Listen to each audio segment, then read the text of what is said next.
그날 하나님의 얼굴이 비추던 날, 오늘 말씀 제목입니다. 그날이 오면은 삼각산이 일어나 더덩실 춤이라도 추고 한강물이 뒤집혀 용솟음칠 그날이 이 목숨이 끊기기 전에 와주기만 할 양이며, 시문 시인의 그날이 오면 중 한 대목입니다. 그날은 기다림의 끝이요 눈물의 강이 기쁨의 강으로 바뀌는 날입니다. 그날은 목숨이 꺼지기 전에 한 번만이라도 보고 싶었던 날입니다. 그날은 칠흑 같은 절망의 밤을 뚝 뚫고 새벽이 솟는 날이었습니다. 1945년 8월 15일 우리 민족은 그날을 맞았습니다. 36년간 신음과 굴욕, 핍박과 강제 노동, 이름을 빼앗기고 말과 글을 금지당하며 신앙의 자유마저 짓밟혔던 그 세월, 마침내 하늘이 열리고 해방의 태양이 온 땅을 덮었습니다. 어떤 이는 기쁨의 거리로 뛰쳐나왔고, 어떤 이는 하염없이 울었고, 어떤 이는 하나님께 무릎을 꿇었습니다. 광복, 그것은 단순한 정치적 해방이 아니라 하나님께서 우리에게 주신 은혜의 선물이었습니다. 오늘 본문 민수기 6장은 하나님께서 모세를 통해 제사장들에게 백성을 축복하게 하신 말씀입니다. 여호와는 내게 복을 주시고 너를 지키시기를 원하며, 여호와는 그의 얼굴을 내게 비추사 은혜 베푸시기를 원하며, 여호와는 그 얼굴을 내게로 향하여 드사 평강 주시기를 원한다. 이건 단순한 의식, 기도문 정도가 아닙니다. 이것은 하나님의 마음입니다. 하나님은 당신의 백성을 지키시기를 원합니다. 하나님은 당신의 백성에게 은혜 주시기를 원합니다. 하나님은 당신의 백성에게 평강 주시기를 원합니다. 저는 다른 민족은 잘 모르겠고, 우리 대한민국, 우리 한민족, 우리 민족은, 우리 한국교회는 이 복을, 이 하나님이 주시고자 하는 이 복을 누리고도 누렸다. 이 하나님의 복이 우리 역사 가운데 그대로 성취되었다. 저는 이렇게 생각합니다. 어두운 역사 속에서도 하나님은 우리 민족을 지켜주셨습니다. 눈물 속에서도 은혜를 베풀어 주셨습니다. 그 시절을 살아오신 분도 계시지만 그때의 그 눈물은 개인의 눈물이 아니었습니다. 그것은 나라를 빼앗긴 민족 전체의 눈물이었습니다. 1910년 대한제국이 강제로 병합당한 날, 경복궁의 문은 굳게 닫혔고 태극기는 내려졌습니다. 그 해를 시작으로 학교에서는 조선어 수업이 사라지고, 아이들의 입에서는 나는 일본인입니다 라는 강제선서가 울려 퍼졌습니다. 우리의 이름은 지어졌고, 창시계명이라는 칼날 아래 수많은 가문의 조상의 성이 땅에 버려지는 그런 상황이었습니다. 믿음의 자유도 빼앗겼고, 성도들은 신사 앞에서 절할 것을 강요받았고, 그것을 거부하면 감옥에 갇혔습니다. 고문을 당했습니다. 주일 예배 대신 황국 신민서사가 울려 퍼졌습니다. 찬송은 금지되었고, 목회자들은 설교에서 조국의 이름을 입에 올릴 수조차 없었습니다. 젊은이들은 전쟁터로 끌려갔습니다. 누군가는 만주전선에서, 누군가는 태평양의 이름 모를 섬에서 제국의 군복을 입고 죽어갔습니다. 여성들은 정신대라는 이름으로 짓밟혔고 끝내 돌아오지 못한 이들이 많았습니다. 농민들은 열심히 땀 흘려 수확한 쌀을 자기들이 먹지 못하고 일본으로 빼앗겼고 배고픔에서 굶어 죽은 아이들이 마을마다 넘쳐났습니다. 그러나 그 땅에도 하나님은 계셨고 하나님은 은혜를 베풀어 주셨습니다. 감옥 안에서도 찬송이 울려 퍼졌어요. 내주는 강한 성이요 방패와 병기 대신. 그 땅에도 하나님은 계셔서 기도가 끊이지 않았어요. 하나님은 그 찬송을 받으시고 그 눈물이 땅에 떨어지지 않게 하셨습니다. 하나님은 그 눈물을 모아서 주의 눈물병에 채워서 해방의 아침에 은혜로 갚아주셨습니다. 1945년 8월 15일 조선은 독립이라는 소식을 들었는데 믿을 수가 없었습니다. 어젯밤에도 말씀드렸던 것처럼 이미 똑똑하고 깨어있는 사람들은 독립은 불가능한 상황임을 알고 있었습니다. 강대국들의 외교 문서에 우리나라의 이름은, 조선이라는 이름은 보이지도 않았고 해방을 요구하는 우리 민족의 외침은 전 세계 정치 논리 속에서 어떤 힘도 발휘할 수가 없었습니다. 외교 논리와 군사력의 공식 속에서는 조선의 해방은 불가능한 일 그 자체였습니다. 그런데 하나님은 사람의 정치와 외교를 넘어서 일하셨습니다. 그날은 워싱턴이나 모스크바, 얄타의 회담장에서 결정된 날이 아니라 하늘 보좌에서 하나님이 은혜로 선물로 주시는, 하나님이 정하시는 날이었음을 믿습니다. 그 이유는 분명해요. 이미 말씀드린 대로 수십 년 동안 쌓이고 쌓인 민족의 눈물의 기도가 사라지지 않았단 말이에요. 하늘 보좌를 움직였습니다. 일제강점기 동안 한국교회는 나라를 잃었지만 하나님을 잃어버리지 않았어요. 주권은 빼앗겼지만은 믿음은 빼앗기지 않았어요.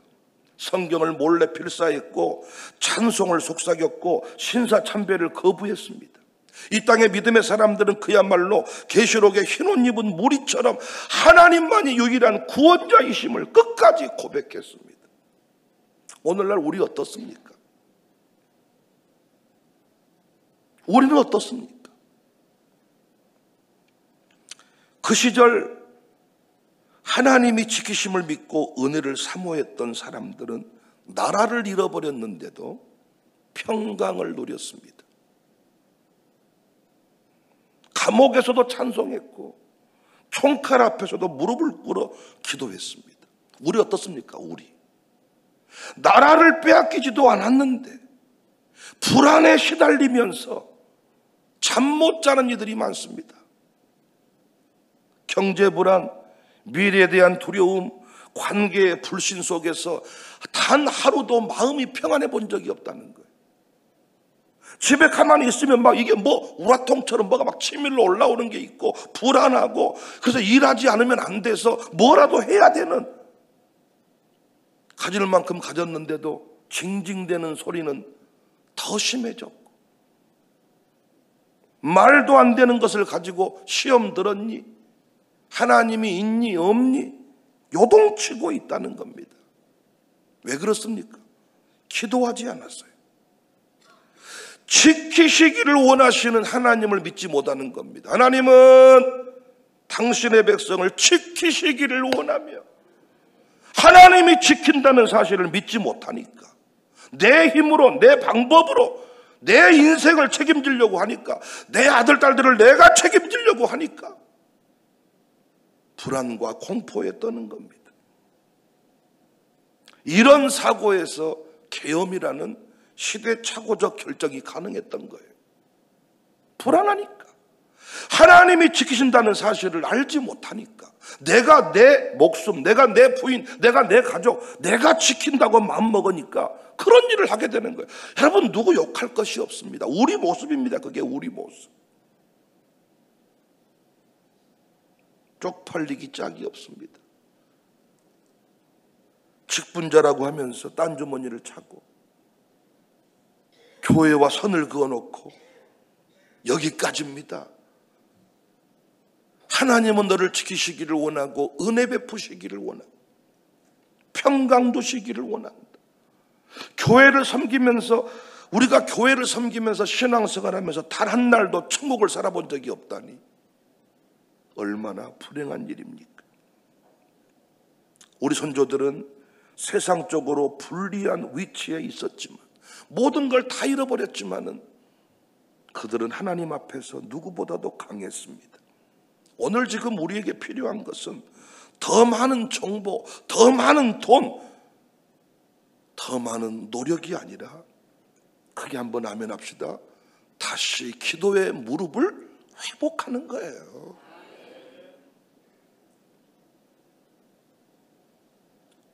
해방 직후 우리는 평강을 누릴 틈도 없이 1945년 8월 15일 해방이 이루어졌지만은 우리는 다시 분단과 전쟁의 소용돌이 속에 빠지잖아요. 해방의 감격은 그리 길지 않았습니다. 광복과 함께 38선을 경계로 남과 북이, 북은 소련군이, 남은 미군이 주둔하면서 갈라졌습니다. 이념이 우리 신앙을 이어했죠. 그래서 북쪽에서는 공산 정권이 세워지면서 교회와 목회자, 그 아름다웠던 평양 대부흥운동, 한국교회를 책임졌던 그 평양이 이제는 탄압받기 시작했습니다. 예배당은 문을 닫았고 성경은 압수되었으며 기도회는 불법이 되었습니다. 이때 수많은 성도와 목회자들이 월남길에 올랐습니다.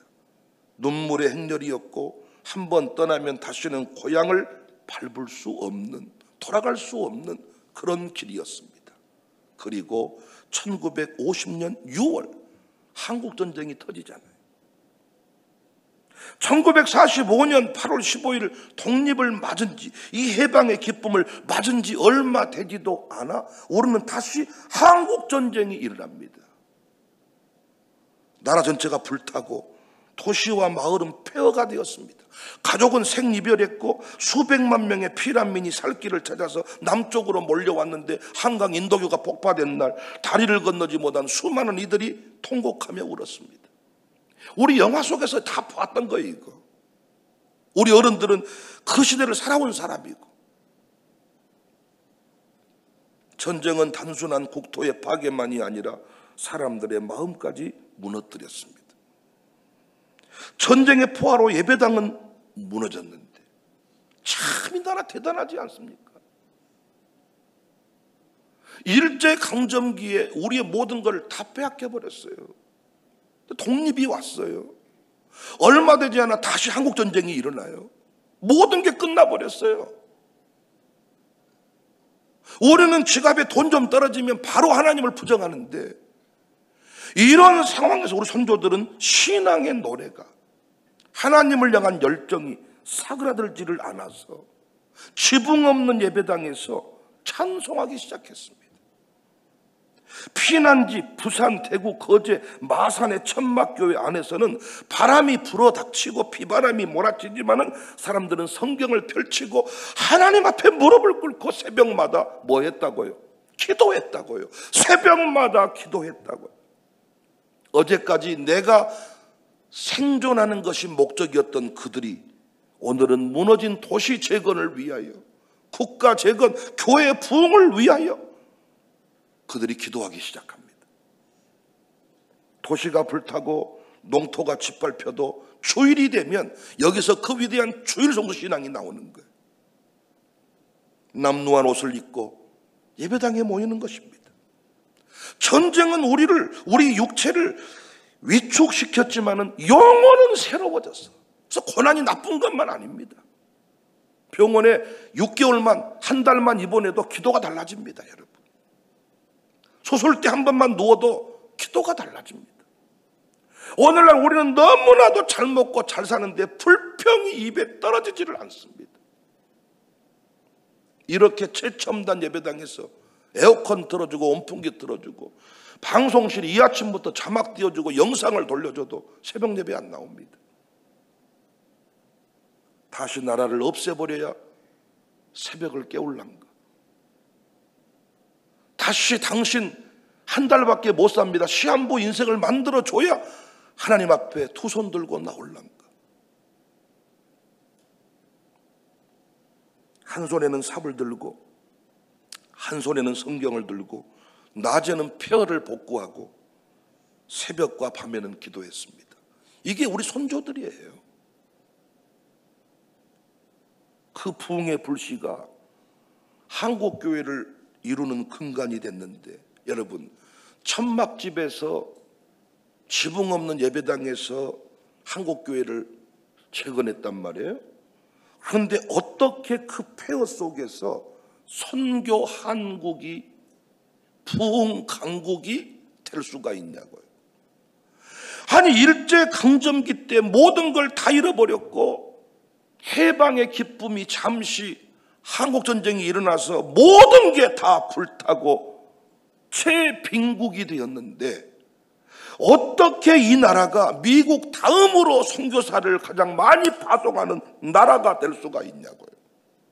어떻게 우리나라가 미국 다음으로 선교사를 많이 파송하는 나라가 됐고 한국 요건이 일본 요건과 함께 요건의 신뢰도가 2등입니다. 2등. 심지어 190개국의 비자 없이 우리 여권만 가지고 출입할 수 있게 됐습니다. 경제 성장 때문입니까? 대통령 때문입니까? 어느 대통령 때문입니까? 이야, 이게 전부 다 신앙의 열매야, 신앙의 열매.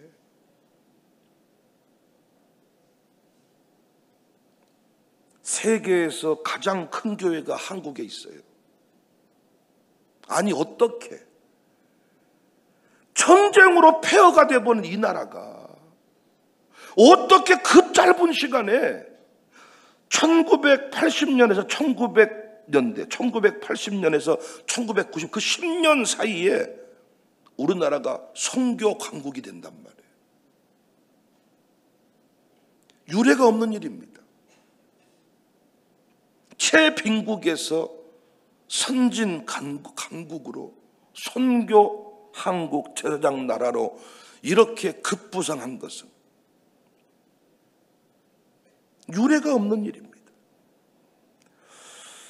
이 나라의 교회는 고난 속에서 태어났고 눈물로 성장을 했는데 피난지에서도 새벽 예배를 중단시키지 않고 기도함으로 한국 교회를 만들었는데 요즘 직분자란 사람들이 기도가 뭔 줄도 모르고 교회에서 자기 자리 안 만들어줬다고 성질내고 날마다 우울증 약 먹고 불면증 약 먹고 교회가 필요로 할 때는 단 한 번도 뭔가를 헌신해 본 적이 없는데 전부 다 자식 문제, 남편 문제, 부부관계 갈등 이런 문제로 심각한 아픔들을 호소하는 이런 시대를 우리가 살고 있습니다. 사랑하는 여러분, 우리는 80년 전 그날을 기억할 필요가 있어요. 8.15 광복절을 앞두고 우리는 하나님의 은혜로 오늘 이 모든 자유와 기쁨, 이 풍요로움을 누리게 되었는데 이 풍요로움이 어디서 온 줄 몰라요.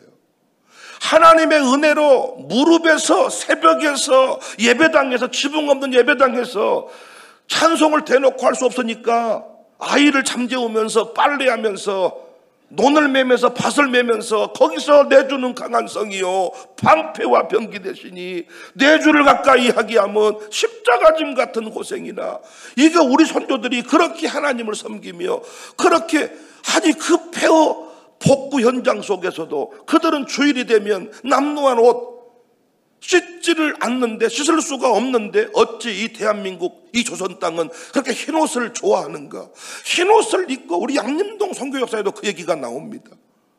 흰옷 입고 주일 성수, 주일은 멈추어 서서 하나님을 온전히 섬겼는데, 요즘은 어떻습니까? 주일 일부 한 번 예배 드리고 자기 배부름을 위해서 장사하고 돈 벌고 회사 출근하고 가족 간에 놀러 가고.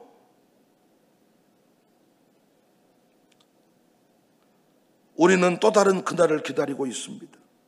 하나님의 얼굴이 다시 비추는 날, 하나님의 은혜가 부어지는 날, 우리 민족이 하나가 되어서 다시 남북 통일되어 그 민족을 끌어안고 이제는 평양에서 우리가 함께 다시 대부흥 역사, 하나님을 온전히 예배할 그날, 우리는 지금 그날을 기다리고 있다. 그날이 오면 내가 더덩실 춤이라도 추겠다. 그날을 기다렸는데 그날이 왔습니다. 우리 민족에게. 우리는 또 다른 그날을 기다리고 있습니다. 하나님은 은혜 베푸시기를 원하고 평강 두시기를 원하노라. 지키시기를 원한다. 하나님이 우리나라를 지키신 줄로 믿습니다. 대통령이 없는 중에도 이 나라는 평강을 누렸습니다. 하나님이 주신 은혜인 줄로 믿습니다. 대통령들이 온갖 복수하고 있을 때, 백성의 민생을 돌아보지 아니할 때 하나님은 이 나라를 여전히 지켜주셨습니다.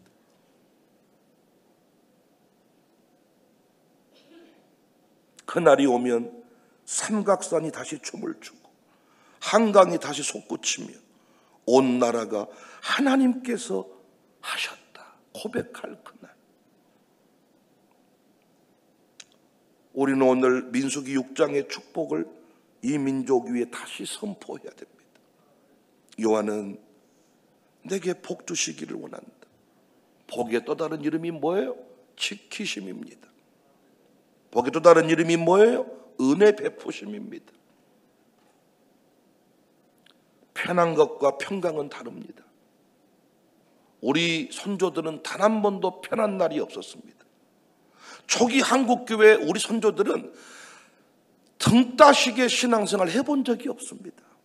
에어컨 틀어놓고 기도해 본 적이 없습니다.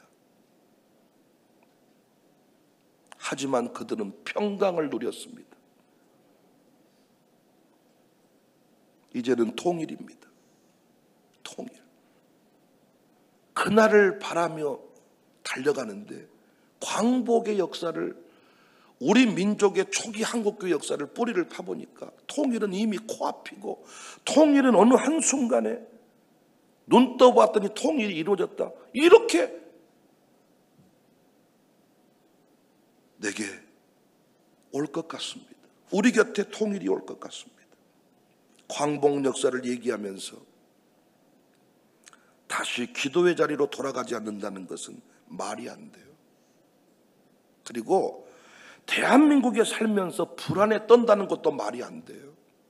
우리나라가 끝났으면 이미 그때 끝났습니다. 하나님이 다 남겨두신 이유가 있습니다. 주의 재림을 준비하는 민족으로 서시기 위하여 남북 통일을 마지막으로 남겨두고 있는 거예요. 지금 초림은 유대인들을 썼다면 재림 역사는 다시 이 백이민족, 유대인과 너무 닮은, 이스라엘 백성과 너무 닮은 이 한국민족. 그래서 광주가 예루살렘이다, 어떤 분은 대구가 예루살렘이다. 신앙의 부흥이 일어나는 그곳이 예루살렘이겠죠.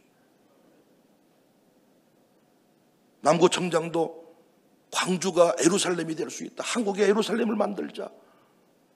유네스코의 양림동을 그 유산으로 등재를 하자. 이거 지방정부가 막 움직인다는데, 광주 교회들이 전부 다 싸우고 있는데 유네스코의 양림동산을 등재하면 못한답니까?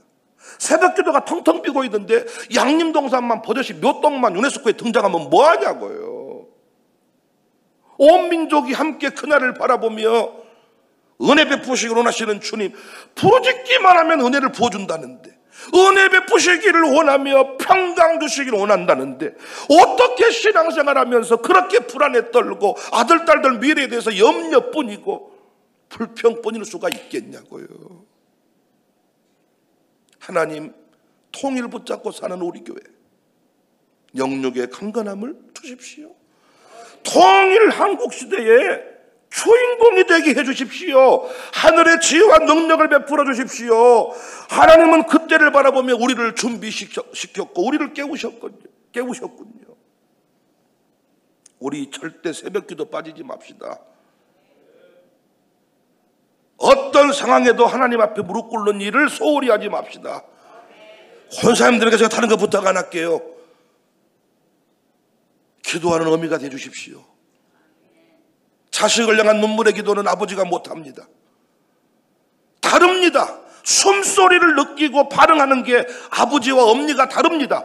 집안을 살리는 것은 그래서 자식을 살리는 것은 엄마의 기도입니다. 어미가 기도하지 않고 자식이 세워지는 법은 없습니다.